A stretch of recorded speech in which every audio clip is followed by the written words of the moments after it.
Hey everyone, this is my first video in a long time, so bear with me if I'm a little rusty and a little nervous, but I'm going to review this social network. I'm going to start with a little summary. Mark Zuckerberg sits opposite his girlfriend, Erica Albright, both very intelligent people. Mark seems to be rambling, pointlessly, about getting into finals clubs and about intelligence. He fires on and on, speaking in what becomes almost a code-like language. Deep within the language, he directs an insult in the direction of Erica, prompting her to break up with him. Mark heads home that night, angry, a bit confused, maybe even a little drunk, and decides to blog about it.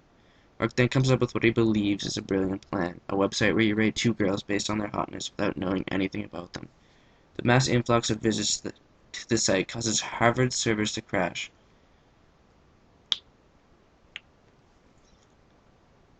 Flash ahead a few years, Mark Zuckerberg is now a part of two lawsuits, one from his best friend Eduardo Saverin and another from two brothers who claim Mark has stolen their idea for a social networking site. Through flashbacks, we see Eduardo putting money into what is now known as Facebook. We see Mark putting in many long hours to develop the site, and we see the Winklevoss twins debating whether or not suing Mark is a good idea. Perhaps the social network has the best opening scene in a long time. The back and forth between Mark and Erica is brilliant and captured Mark and set the tone for the entire film. He has this fast-paced way of talking, and at times you become lost in the overall idea of what he is even speaking about. Erica even points this out that it is impossible to know exactly what he is asking because he changes the subject numerous times and then poses a question. What impressed me the most about this shot is how simply it was filmed. 3 shots, one a wide of the table and two of them sitting there, one a close-up of Erica and the other a close-up of Mark. It was a simple shot, one that probably took a while to shoot, simply because of the complex lines being spoken by Jesse Eisenberg. As the flashback scenes continue, and we see Mark and Eduardo opposing each other on certain ideas, we get to where it becomes time to make Facebook a corporation and make money, or just keep it a simple, cool website. Mark doesn't want to water it down with ads, and Eduardo wants to have corporations attach their name to this creative website. In comes Sean Parker, an overconfident young individual who created a free music downloading site called Napster. Sean actually went broke through Napster, yet somehow managed to come out clean from all of it. Eduardo takes an instant disliking to Sean Parker because their initial chat was all about him and his business transactions and not about what Eduardo and Mark were there to talk to him about. Mark, however, immediately likes the tenacity of Parker and decides to bring him on. As it continues, we see Parker take a larger role and thus begin in the money-making of Facebook and what we know Facebook as. David Fincher sets up a crafty little film because you can end up taking from it what you want about Mark Zuckerberg. He at times makes some of the things Mark says and does simply about his passion for the creation of Facebook. But you can also take from this film that Mark was all about making it for himself. He didn't really care about what other people thought. He just wanted the money, he wanted to go famous, and he wanted his name attached to this project.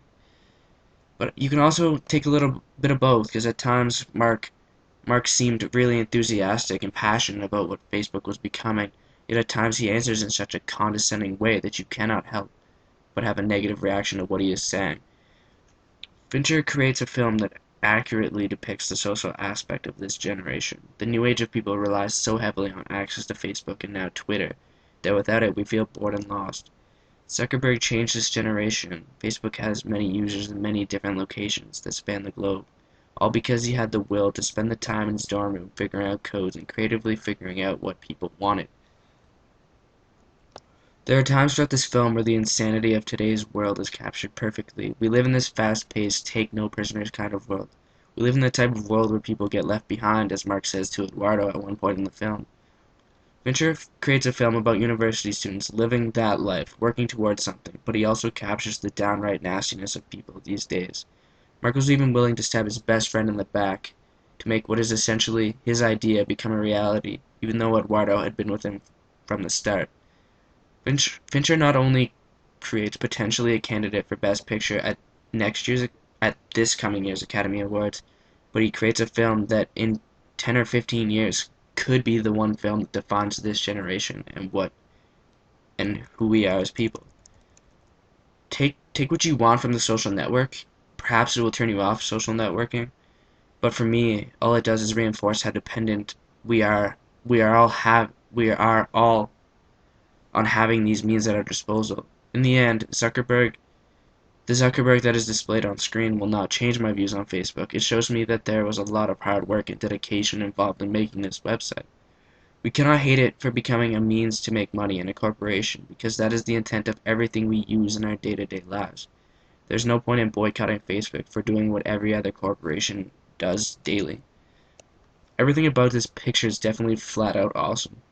Eisenberg is ferocious in Zuckerberg. He creates a character that is interesting and engaging. Garfield plays Eduardo Saverin wonderfully as well. Eduardo seems to be painted as the innocent victim in Mark's grand scheme of making all the profits off of Facebook, but there might be some things in there that we didn't see, or there might be more to the story than meets our eye or was shown in the movie. These two have such an interesting dynamic on the screen, you can instantly feel a connection through the flashback scenes, yet in the dramatic interrogation scenes you see that there is something that tore them apart, and you are dreading watching it happen. This film breezes by. It is starting and finishing before you even know.